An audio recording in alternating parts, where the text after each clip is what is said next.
It's the Opperman Report. Join digital forensic investigator and PI Ed Opperman for an in-depth discussion of conspiracy theories, strategy of New World Order resistance, high-profile court cases in the news, and interviews with expert guests and authors on these topics and more. It's the Opperman Report. And now, here is investigator Ed Opperman. Okay, welcome to the Opperman Report. I'm your host, private investigator Ed Opperman. You can find me at Opperman Investigations and Digital Forensic Consulting, either at my website, emailrevealer.com, or you can just email me directly at oppermaninvestigations@gmail.com. If you like our show, be sure and check out our Patreon. I'm uploading tons and tons and tons of court documents and videos, all kinds of stuff about the Mar-a-Lago search warrant. I got a ton of it. I even got a picture. We just got a picture of Hunter S. Thompson admitting to being involved in snuff films, okay? That just went up in the free section of Patreon. So Opperman Report Patreon. Got a ton of stuff going up there. Everything you hear Monday to Friday, AM/FM radio, you can find on Patreon, ad-free, commercials cut out. You like our show, go to Spreaker.com. That's where our archives are. And if you go there and you put in Opperman Spreaker, Spreaker, Daniel Hopsicker, you'll find about 7 or 8 shows I've done with the great Daniel Hopsicker. You can find his work at madcowprod.com, where he writes articles doing investigative reporting that you will find nowhere else. He's written a book. It's about to come out called Gangster Planet. But he's got a bunch of classic books that are gold. Barry and the Boys, the CIA, the Mob, and America's Secret History. Barry Seal, Only in America. Welcome to Terrorland, Muhammad Atta, the 9/11 cover-up in Florida. Conspiracy... is that Daniel Hopsicker? Yeah. Conspiracy, The Secret. Welcome to Terrorland, Muhammad Atta and the Flying Circus. Bushfellas, when the mob went Republican, all hell broke loose. Never wrote that. Really? Says Daniel Hopsicker. Yeah, I know. I never got around to it. Oh.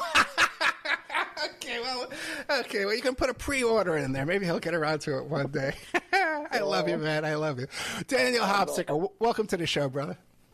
Pleasure, Ed. And hearing your intro reminds me that because you are an authentic a private investigator, yeah. You know, just by virtue of your occupation, 5 times as much as almost anyone else that's just going in. You already know that conspiracy, if it's not fact-based, isn't even all that interesting. So there you go. Now, Hunter S. Thompson, you say? Yes, my friend. We got a letter. This fellow wrote a letter to Hunter S. Thompson asking about snuff films. And in a red pen, written back on the back of the letter in return, Hunter S. Thompson, in his own handwriting, says, the only snuff film I'm aware of is the one that I did with Jack Nicholson. I can't talk about it until after 1995. Be careful about this because they'll kill you. I'll send it to you, my friend. I'll send it to you. I know something about Hunter S. Thompson. That's certainly new to me. What do you? But I'm no expert. I know something about Hunter S. Thompson that you'll find interesting. What do you got? He was a CIA agent. Really? Yes, and it makes perfect sense. Hunter S. Thompson was in the Air Force, stationed at Elmendorf, whatever that big Air Force base up in the Panhandle is. And when he was a writer there. He was writing press releases and stuff. And when he got out, his story for the next 3 years after he got out of the Air Force is that as a lark, he decided to bum around South America. And he spent like 2 years down there. We went everywhere, and he had no income and no money, and going into it. The CIA was doing lots of stuff down there. David Berry took a whole tour down there, just like Hunter S. Thompson. This is like in the 50s. So And so later, when Hunter S. Thompson comes along with like the most original, amazing stuff you've ever seen or heard, now I can understand why. And I can understand why he spoke with such authority, because he knew stuff. You know what? That's not the first time I heard that. There's a fellow out there with a whole, I think he might have even written a book or an article about it. And I recall trying to get a hold of him to come on the show and talk about it. But this confirms it then. Excellent work there. So Daniel Hopsicker, why don't you remind the audience who Daniel Hopsicker is? Oh, I'm sure your audience is well aware. Let's talk about, I mean, it's amazing facts we're here to discuss, right? Right. Let's talk about John Gray. Okay? I mean, just in the course of investigating this and that, okay, I come across amazing stuff that I had never even known existed, okay? So we're going to work around to Adnan Khashoggi here, who appears to me to have been like one of the CIA's leading players in the 90s and the 2000s, Adnan Khashoggi, who nobody really thinks about that much. But the way I want to work you into this is by telling you about Khashoggi's relationship with Men Are From Mars, Women Are From Venus, John Gray. Okay? Okay. And actually, this is like a root story in Gangster Planet, because Gangster Planet is about Russiagate, and this is Russiagate. Okay? John Gray was bought by Adnan Khashoggi because Adnan Khashoggi owned a company that was the most successful in making what the U.S. made. The Russians made hackers and Viagra spam, and what Americans made were infomercials. And so Khashoggi and his minions were making tons of money on infomercials, and he bought John Gray. 10 months after Men Are From Mars, Women Are From Venus came out, it was like ready for the remainder shelves, okay? It hadn't done anything. And Khashoggi bought him and, I mean, the whole bit. And then, made him into the man that sold 10 million copies of Men Are From Mars, Women Are From Venus. And that's interesting because in the growth of transnational organized crime, which is basically the U.S. and Russia together, okay, the Russians are doing the same thing we were, but in a different way. The Russians are really good at math, okay? So spam was their big deal, okay? And when the premier Russian hacker moved to the U.S. in 2003 and lived in a house in Howard's Beach, near where John Gotti was from, with a Tampa mobster named Mike Muzio, okay?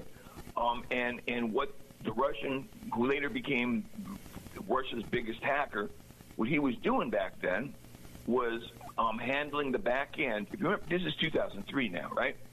Of 30 to 40 mob porn sites, okay? And this is back when there was a time when it was not, PayPal, I don't think, was handling anything like that.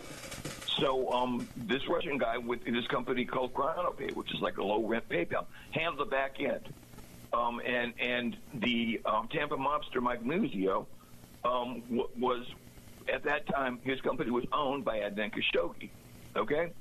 So we have a Saudi CIA fixer, arms dealer and fixer, okay, owning a company being run by a Tampa mobster, a funny Tampa mobster. I mean, he's a sad sack, and working with them and for them. Well, who knows what the for is this Russian mobster sponsored hacker named Pavel Red Eye Wroblewski, Red Eye Wroblewski, who later becomes, now whoever heard of this guy? Nobody heard of him, okay? But he was there in 2003, 2004, running the back end of this. So even back then, the Russian mob had obviously a relationship, who knows how big, with the mafia, with the U.S. mob, okay? So and that you know, and that is where transnational organized crime appears to me to have originated. But you know, it probably goes back further than that. But okay, I got Adnan Khashoggi, this Tampa mobster, and this Russian hacker doing business together in 2003 in Howard Beach, Queens, which is where John Gotti's from. You with me so far? Oh yeah. Okay, so Khashoggi is an interesting character, and he bought John Gray.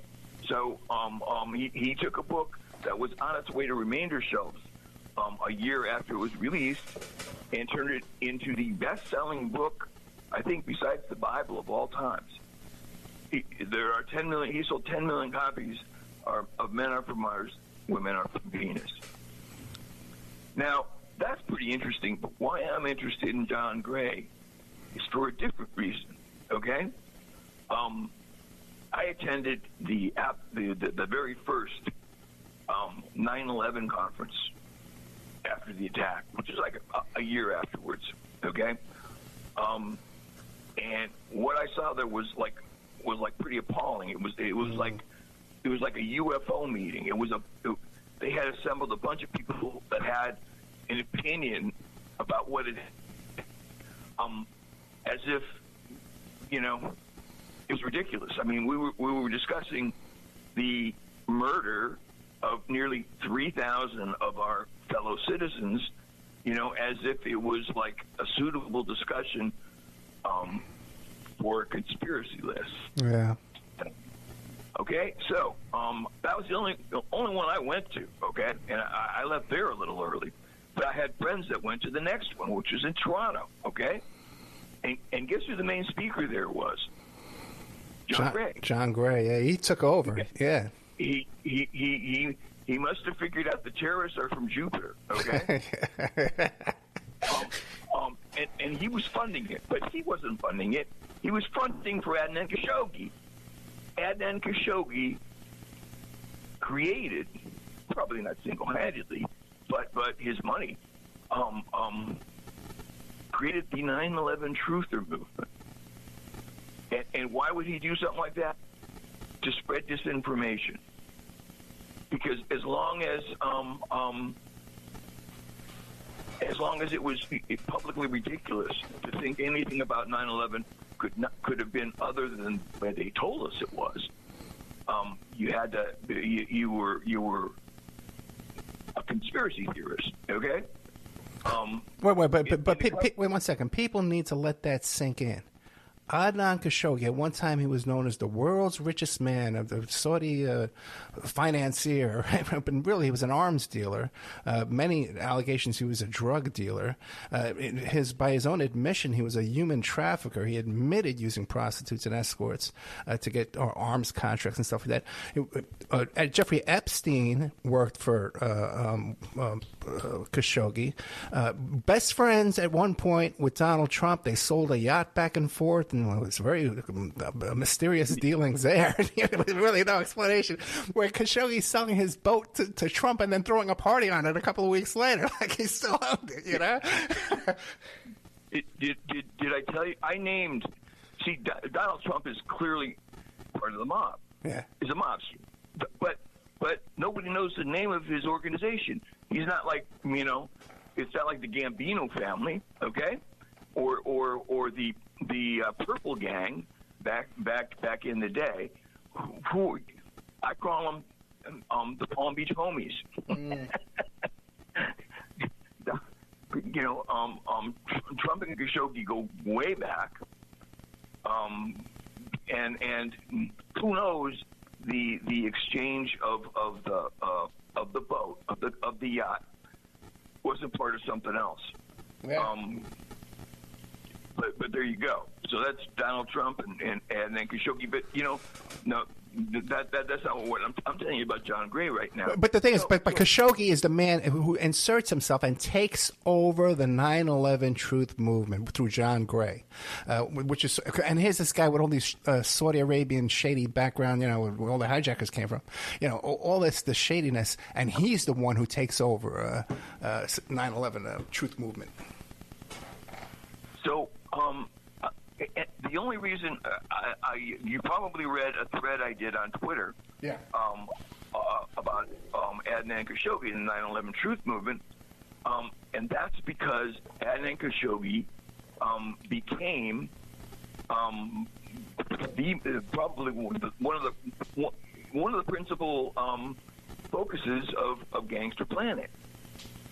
He was involved in, I'm not going to tell you over the drug trafficking and financial fraud. I'm not sure what they made most from. Adnan Khashoggi, for example, and this isn't widely known, was involved in two major bank frauds at once that busted out two global companies, like one in Bangkok and one in Germany.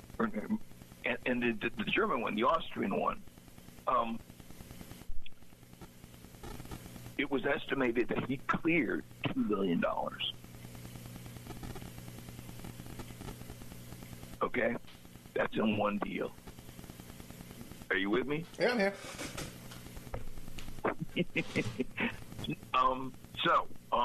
There you go.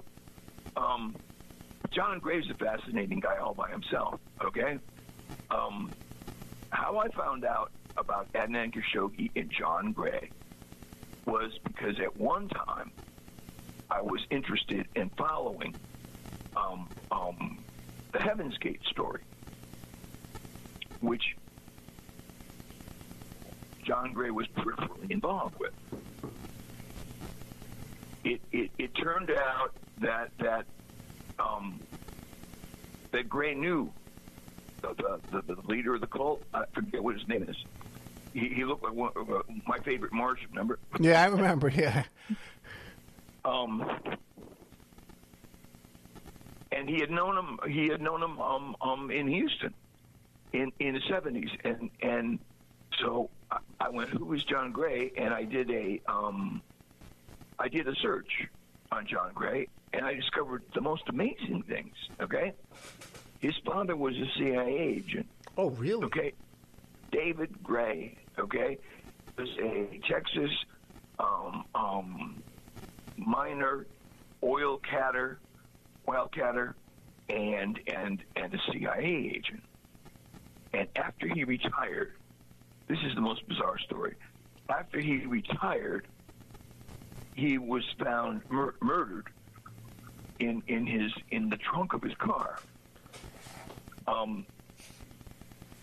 He had been hijacked by a hitchhiker, supposedly the story goes. But he was just a weird guy, okay? So John Gray had himself put into the trunk of a car. Whoa. And just, dude, this is a huge thing. Yeah, I'm interested in how did my dad die? Yeah. He got in the trunk of a car, and while he was in there, he saw a way that he could get out. That his dad could have escaped. Right. Okay. So, Adnan Khashoggi is a focus of the book of Gangster Planet. Adnan Khashoggi. I mean, you would think, okay, and so that leads me to probably the principal shocking revelation of the book, which is that everything they tell you about the drug war is wrong. Okay, that there are no competing cartels. All right. They think, the Medellin cartel was like at war with the Cali cartel, and now in Mexico they've got these guys fighting it out over the plaza with these other guys. and that may be the way it works on the bottom rung, but that's not the story of the drug business. 70% of the money that's spent on drugs in this country never leaves the U.S. So only 30% goes. 30% is what these guys are fighting over in Colombia and Mexico. Let me ask you a quick question about Khashoggi. What do you make of this whole situation? Like, his nephew was murdered at that embassy, right? What do you make of the news media's coverage of that whole situation? And then when Khashoggi died, there was really nothing in the press, or nothing at all mentioning how close he was to Trump. Well, I mean, it wasn't just that. I mean, there are famous stories about Khashoggi that are most likely completely true. Yeah. He left a briefcase, intentionally left a briefcase of his in Richard Nixon's San Clemente hideaway, okay, with $1 million. And when someone from San Clemente called him to tell him, he said he had forgotten about it, and then he had hung up. So that's Adnan Khashoggi, a mover and a shaker on someone's behalf in the global scheme. A player, a big player.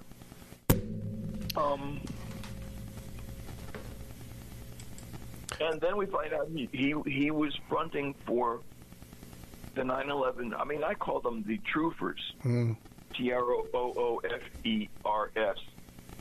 Because and the thing is they would throw out these ridiculous conspiracy theories, one after the other, and as soon as one was debunked, they had an equally ingenious one. Well, let me ask you a question, Daniel. John Gray, was he the one responsible for the no plane theory? No. John Gray was just responsible for funding, and then he funded a documentary by one of these guys too. So right. I mean, he was probably his money. I knew that this was a disinformation operation. Okay, I knew that 15 years ago. All right. Then to find out that it's Adnan, and then to find out that I'm writing a book called Gangster Planet, and one of the principal characters is Adnan Khashoggi. I mean, I wouldn't have thought that. Now, the reports are that he sort of died penniless, and that his ex-wife was working at a florist shop and stuff. Could he really have lost all his fortune? I don't think so. No. Yeah. There are people that know the answer to that better than I. He lost a good part. I don't know how these things work. I mean, did he go from being a billionaire to a half a billionaire? It was It was a lot of it was hype anyway. But and here's the thing. All right, when you see someone that is completely effective at hype, okay, they're also they're on the inside. Yeah. Okay. Trump was like, has there been anybody that ever got more press than Donald Trump? Yeah, Trump's control of the tabloids and his ability to kill stories about himself is legendary. And I've had people, I know people that did the dirty work for him, killing some of those stories. So, and I've seen it right up front.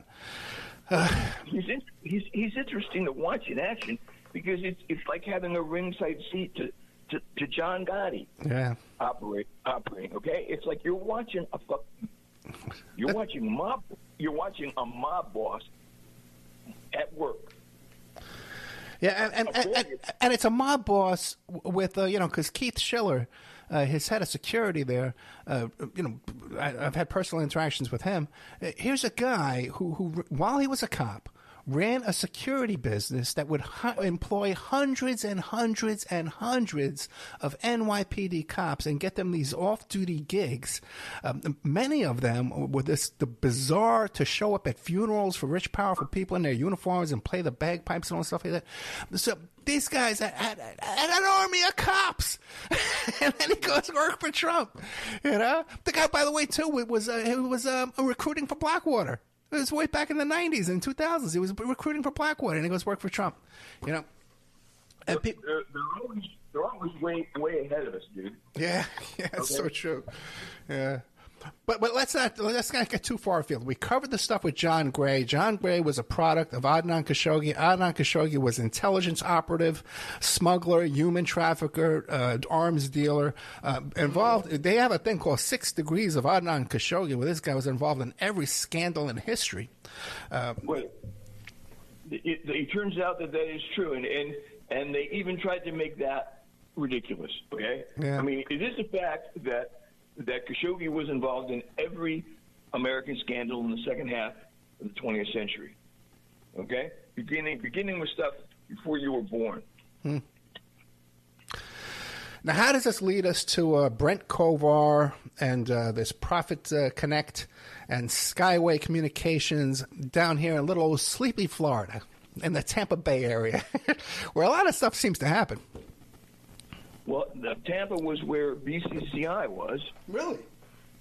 Yeah. When it went under. When it went under in '91, both Adnan Khashoggi and his Rami Al-Batrawi, his lieutenant, had bases in the Tampa area. Well, real quick, Daniel, where do these people hang out, man? Like the only place I know is like the Vinoy seems to be like a hot spot.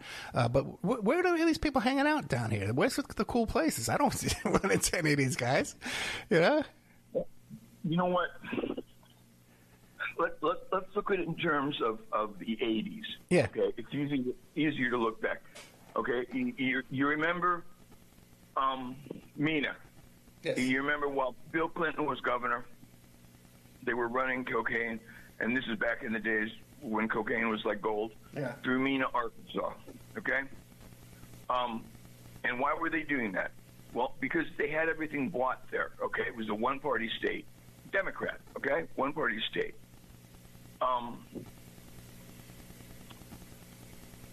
And now here we are in Florida. Gotcha. And who runs things back? Who runs Sarasota? Who runs Sarasota? That's what I know about, okay? I mean, Sarasota has been a, Republican rich guy stronghold since the time that John Ringling brought the Ringling Brothers Circus to Florida.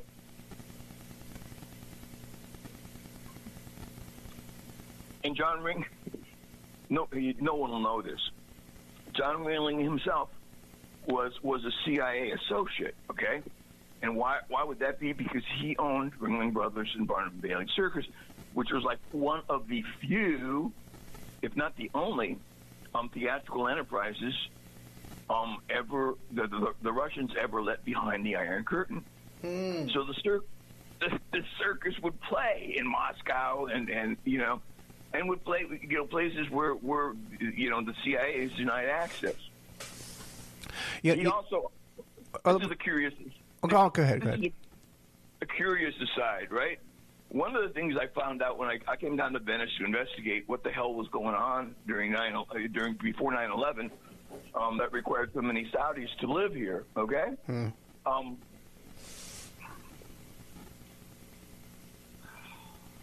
What were we just talking about? Well, Ringling Brothers. Ringling Brothers, right. I thought, I discovered that there was a clown college in Venice where clowns would go and learn to clown. And I thought, could this have anything to do with 9/11? Well, it turns out it doesn't, and it does. I mean, the CIA used to send its newly minted operatives to clown college for sleight of hand. So, so the CIA had a presence in Venice that long preceded 9/11. If you've ever been to the Ringling Museum, where John Ringling had his home down there, and you see, because they have little miniature models of what these circuses were like, and it was like a whole city. They had hundreds of horses and stables and cafeterias, equipment. Thousands of people were employed by the circus when they came to town. It was a town coming to town. So this was a hugely powerful. People like my age and your age think of the circus. Oh yeah, they came to Madison Square Garden when I was a kid and they were gone a week later. No way, man. Like the history of the circus, man. They were a town that came to town, and powerful, rich people, man. And do you know what clinched it for me? All of John Ringling's employees hated him. Hated him. Well, it's a beautiful museum, and I'm a member. I became a member. The grounds are gorgeous. It's right on the water there. They got a great little panini sandwich there in the restaurant, and beautiful exhibits. The guy lived in a castle, especially for the time. He had air conditioning in the 1800s. Yeah. I could talk to you for a couple hours about Sarasota. Well, let's talk about the Brent Kovar and this scam you uncovered here, the Ponzi under the palms. So Brent Kovar was running, and he's a con man, a showman. His father was. His father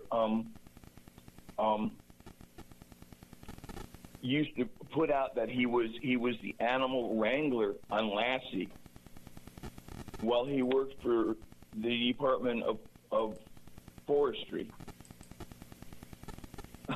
which is bizarre. Anyway, Brent's a slick talker, and he doesn't mind lying. And apparently, he's a sociopath. He has no conscience because he stole money from his girlfriend's parents in Skyway, which lost $40 million of investor money because it was nothing. It had no product. Okay, this was a company after 9/11. This was a 9/11 play. Okay. They boasted they had new black box technology that allowed instant video communication between airliners and the ground. So, with one of these things on every airliner that is also delivering movies back to satisfied airline customers, it looked like a done deal, but it wasn't a done deal because it wasn't a product. They never had a product. Okay, and it turns out that there's a lot of companies like that out there. This one was particularly notable because it was also trafficking drugs. It bought two. This is how brazen these guys were. They bought two DC-9s to demonstrate their non-existent product. All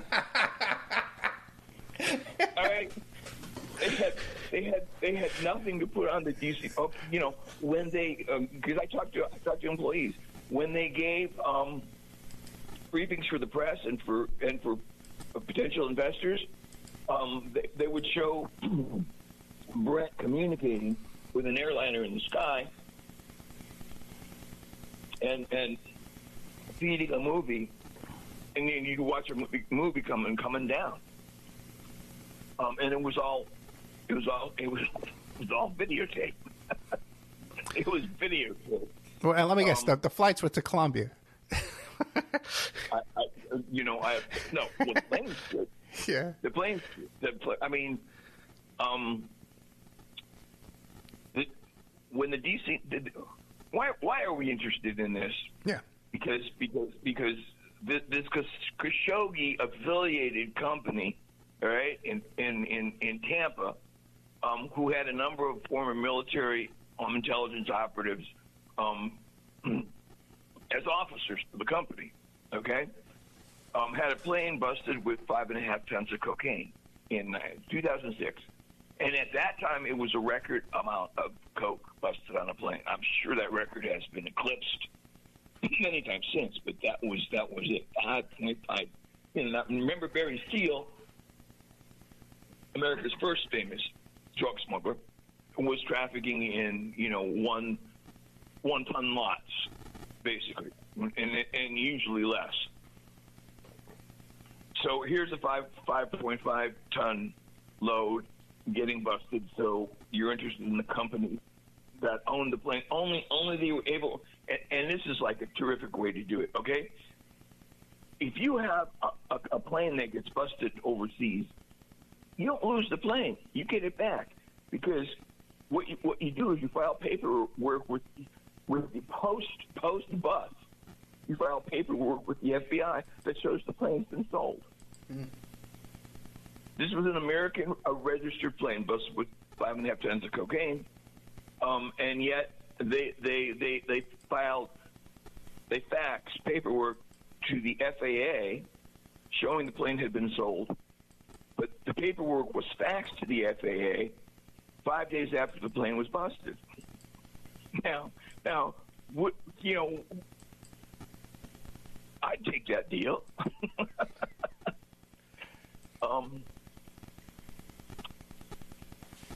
And it goes on from there. Okay, and here's why we're interested in drug trafficking, okay?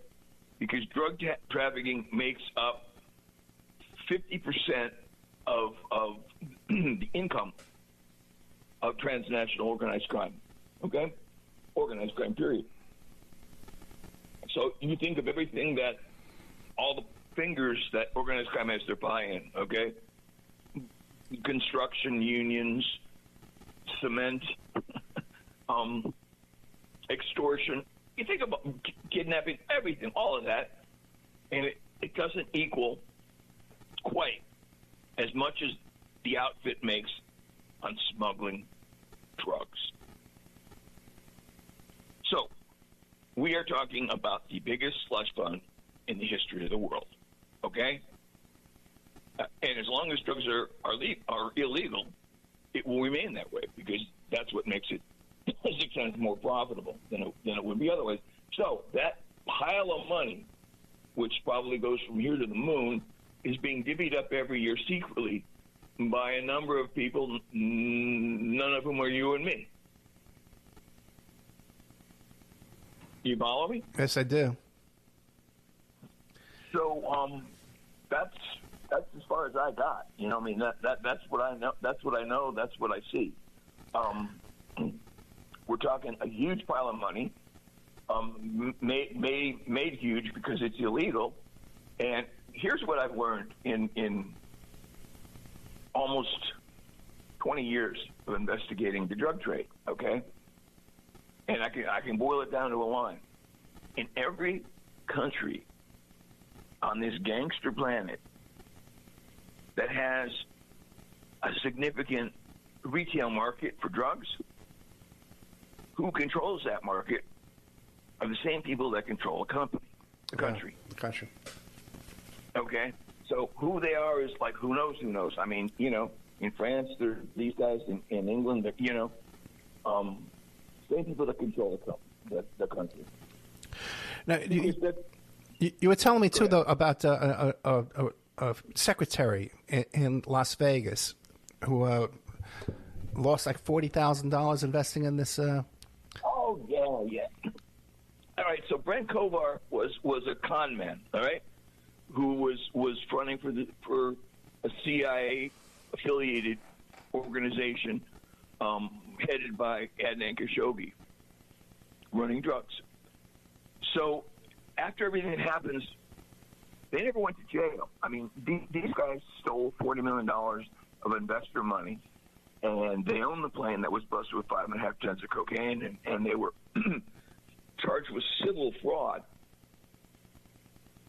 by the SEC. But that's when you learn that the SEC is no big deal. I mean, because they can't charge anyone criminally. So Brent Kovar gets off, and I don't hear about him for 10 years. because this is all back, 2007 to 2010. And then I get a call from a woman in Las Vegas who found my name online when she did a search on the people that had just stolen her nest egg. $40,000. And of course, if you do a search on my website, Mad Cow Prod, you find like 500 references to Brent Kovar. So she lost $40,000 on a scheme, and she'll never get it back, and and she was upset, and she wanted to know who this guy was, and so I told her, which wasn't able to get her money back. Yeah. Because she said to me, she's a legal secretary or something. She's a notary public. She seems like a nice lady, pretty good looking from the shot I found, but I never met her. I found on her web page. I mean, on her OnlyFans. Well, I did a search on her name afterwards, right? She tells me I lost $30,000. It was everything I had. And she's got two kids, and no husband, right? And then several days after that, another woman called me from Colorado, and she said, my dad was found in a pool of blood. My dad was found dead in a pool of blood. And so that's where I got into the story. All right, so there's a company, a Vegas company called Profit Connect, headed by Eddie Kona, who was murdered in Vegas. Oh, really? And that Kovar was deeply involved in. It was a Ponzi scheme of Brent Kovar's called Profit Connect Wealth Services. Let me ask you a quick question, because we only got a couple of minutes.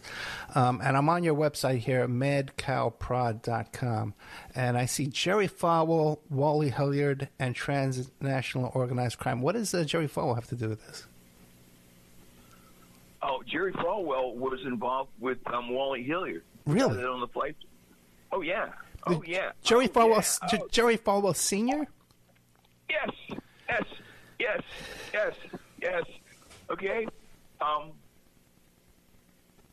I met Wally Hilliard's accountant who had fallen out with him over something. Okay. And he told me the whole story, and then I confirmed it with in Lynchburg. And then there's another interesting thing. Okay. Wally Hilliard, the guy that owned the flight school, loaned Jerry Falwell $1 million that Falwell never felt the need to repay. Wow. Okay. Hilliard's accountant told me that he would get together, he would speak with Falwell's accountant, and Falwell's accountant was always like really shamefaced and sorry about it, and would say, every time I try to scoop some money together to repay your guy, at the end of the month, Jerry swoops in and takes it out.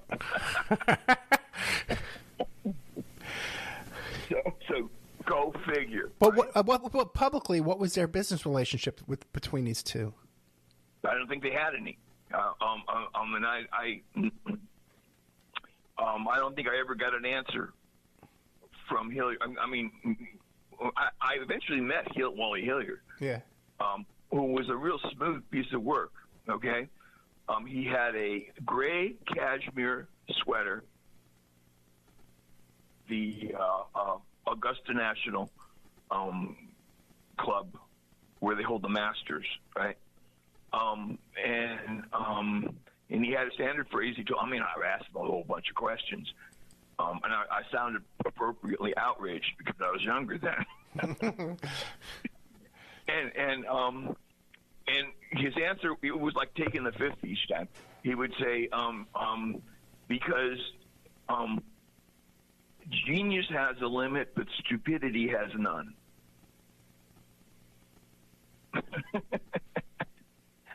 meaning he had been dumb to even think about doing what I was accusing him of doing, which, put him in no legal jeopardy I knew of.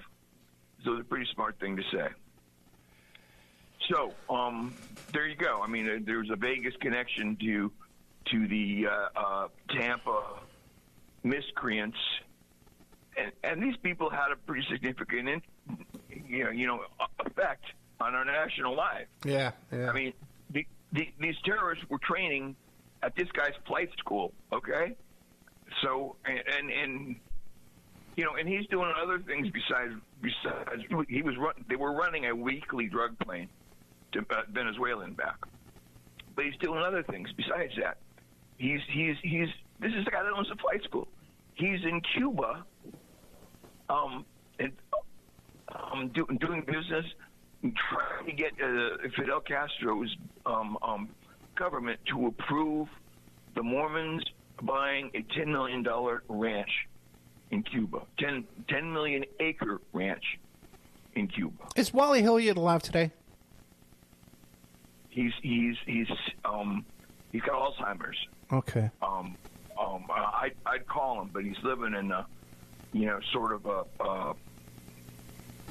an Alzheimer's type place in Wisconsin. He was divorced by his second wife, by the wife that he had, and when all this happened,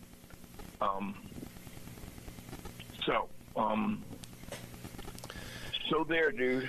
What more could you want? Probably one of the greatest stories of the century, 9/11, and the guy that ran the flight schools. I mean, and you hardly hear anything about the flight schools anymore, involved in all this kind of shady business. Jerry Falwell, by the way, too, our friend of the show here, Mark Ebner, has a book coming out with one of Jerry Falwell Jr.'s pool boys, and there are more than one pool boy with the whole Jerry Falwell Jr. story. And Go ahead. I take one look at him, and a picture of him and his wife. Yeah. I can understand it. Well, the story is that Jerry Falwell Jr. still has Michael Cohen on the payroll. He still pays him monthly. So not that Cohen shouldn't talk about Trump's abortions and Trump's association with Epstein. That's a story that's out there. So that Jerry Falwell still has his still shilling for Trump even after all this time. I wonder what those pictures are that Mr. Cohen negotiated for Mr. Falwell Jr. there. Daniel Hopsicker, thank you so much, my friend. The book is called Gangster Planet. When is it going to come out? End of the month. End of the month. End of September. End of September. 30 days to now. Obviously available. Trying date? With my buddy, Chris, at Trine Day. I was out in Eugene, Oregon for a couple weeks last month, polishing it. Gotcha. So yeah, my have you met Chris? We've never met in person, but I've known him for years, like 9 years, So you ought to interview him sometime. Oh no, I've interviewed him several times. But the thing is, he tells the same story every time. You know what I mean? I love Chris Milligan, but when you say, "Hey, who's Chris Milligan?" he tells that same story, man. So, but I love Chris Milligan, and well, here's the thing, and I know you got to get going, but here's the thing. Chris was instrumental in helping me get my first book done. Okay? No, yeah, he put me in touch with you. He's the one that gave me your number. And so, I was always grateful to him. And I thought of him just as a guy had this one mild eccentricity. He was all on about skull and bones, right? Yeah. So until one time, I was in Connecticut, spending the weekend at my sister's house when he was in New Haven, doing research on Skull and Bones, and he invited me up. And I drove up to New Haven, where Yale is, and he walked me around downtown, and he showed me these tombs, right? And they're monstrous. They're huge. And it's like the best, it's the priciest real estate in New Haven. I mean, it's right down, I was shocked. And so at that point, I knew that there were things, more things in heaven and earth than I've thought of. And so, and later I found out Skull and Bones is who Barry Seal thought they were all working for. Yeah. So what are you going to do? Daniel Hopsicker, thank you so much. We are out of time. You can find Daniel at madcowprod.com. And if you just go there and scroll through some of these articles, this guy's touching on all the kind of topics we love to report here on the Opperman Report. Gangster Planet coming out in 30 days on Trine Day Publications. Daniel Hopsicker. Thank you so much, my friend. Good talk to you. Take care. Good night.